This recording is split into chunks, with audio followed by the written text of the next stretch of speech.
Не очекувавме толкав број на верници по повод празникот Ѓурѓовден, кога во Струга традиционално се одржува свечената литија со моштите на Свети Ѓорги Победоносец. И покрај апелите кои ги упатувавме, вчера верниците ни се придружија на литијата.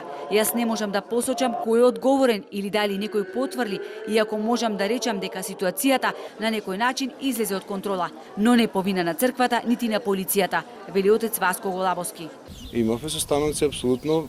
Оперативно беше се договорено, но како што кажав, владиката митрополит Тимотеј кажа да народот да не иде по нас, да не се собира.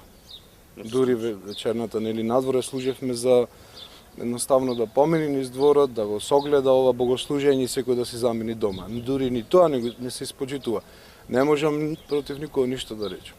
Никој, верувајте, никој никогаш во историјата не сопрел ниту еден исламски празник, ниту христијански празник и така да и ова пробајте сопрете го. Честитам тој што го сопри тоа 750 годишна традиција. Поради пандемијата со коронавирусот, годинава на литијата учествуваа редуциран број на свештени лица од Дебарско-Кичевската епархија и малкумина монаси и монахињи од Бигорскиот и манастирот Трајчица, но верниците и покрај укажувањата на митрополитот Тимотеј, кој на 2 пати гласно им советувал да седат во кругот на црквата или да се разединат, тие сепак тргнаа помоштите кои се носат низ улиците на Струга. Супер беше. Супер, така и треба да биде. Услова надвор бе сите, внатре немаше никој во црквата. Се беше надвор и се излегува, сега не можеш да му забраниш на луѓето да одат или да не одат.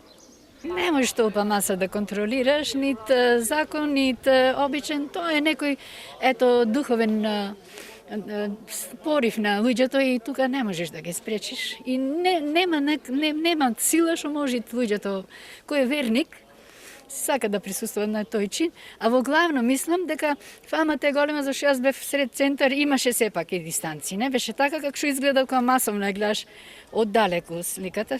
Што одговорност, зошто одговорност? Секој е свесен да си го чува здравието. Казнети беа луѓе во Гевгелија за играње оро. Дали сме помалку верници, сите што ги почитуваме правилата. Отворете се, кафеани, цркви, џамии. За 3 месеци ќе се преброиме. Сега Струга да се стави во карантин. Ова што го видов синоќа е масовен обид за самоубиство, невидена дрскост на граѓаните. Ова се дел од коментарите на социјалните мрежи каде од синоќа врие.